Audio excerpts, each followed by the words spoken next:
Right, so we ended up getting a nice entry signal on GBP USD like I was talking about. You can see I've got all the trades active. We're currently running around 2. We've managed to make around 8.77%. Now yes, since this is my personal account, I am risking a bit more. Yes guys, welcome back to another video. So I feel like doing another day in a life where I show you the ups and downs of Forex trading. So irrespective of how the trade goes during New York session, I'll be still uploading this video so you can benefit from the video regardless. Now what I like to usually do is before the trading session starts, I like to come onto my charts and then I usually like to go over my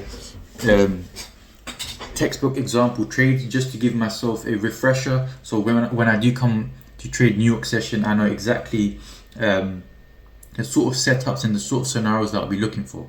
So to give you guys an example of what exactly I mean, here's my trading journal. Every night before the New York session, I'll always like to go to my textbook examples, and then I've got my scenario 1 and scenario 2 setups in according to my strategy. And then if I want to just recap my scenario 1s, I'll click on a random trade that I've taken in the past, and I'll just go through the different screenshots that I've taken just to refresh my memory of what exactly that I'm looking for.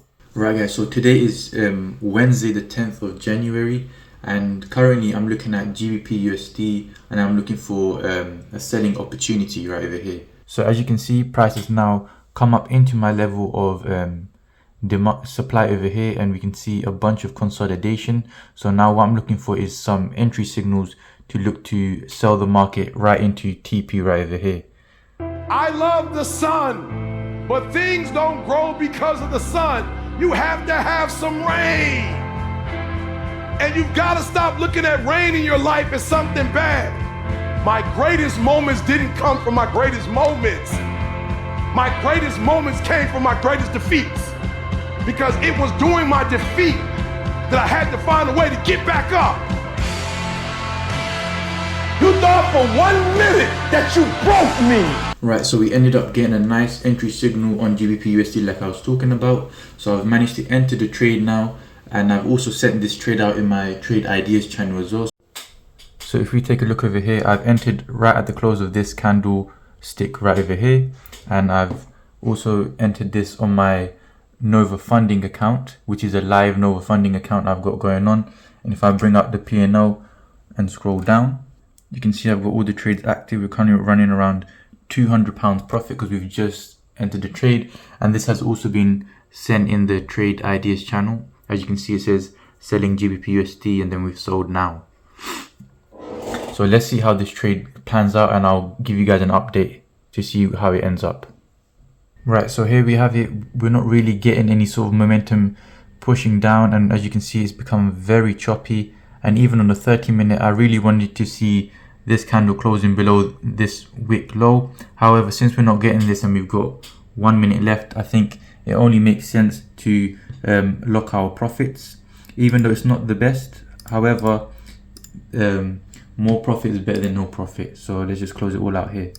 And I've also sent it in my trade ideas channel that I'm also closing now as well. And as you can see, we've started to pull up a lot more steeper. So it was a good decision to close the trade where we done right over here.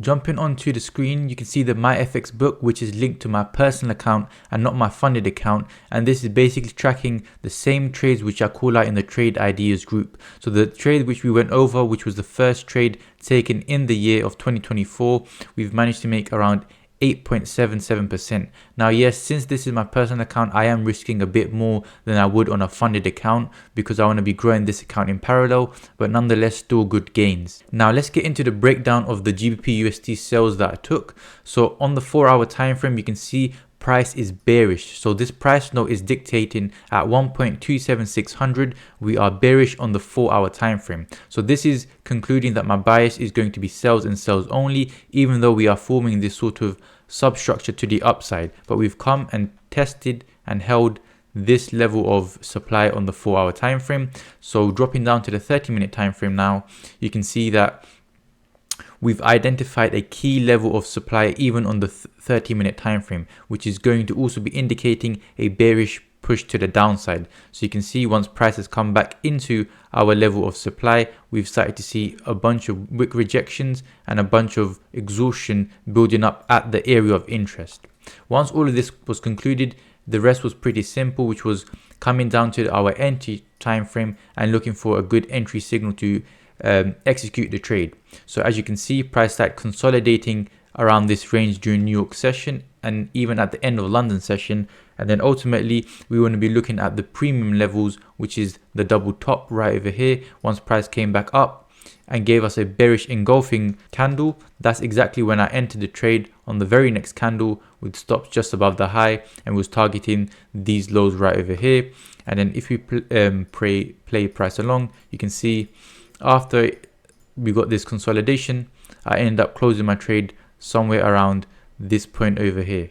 So around over here was around a 1R risk to reward. Since price did not give me much, there was not anything else I could do, and in accordance to my strategy, I was told to exit the trade right over there for a 1R trade. And if we play price along, you can see that in fact that was a good decision to make, because price came all the way back up and would have taken us out for a loss there.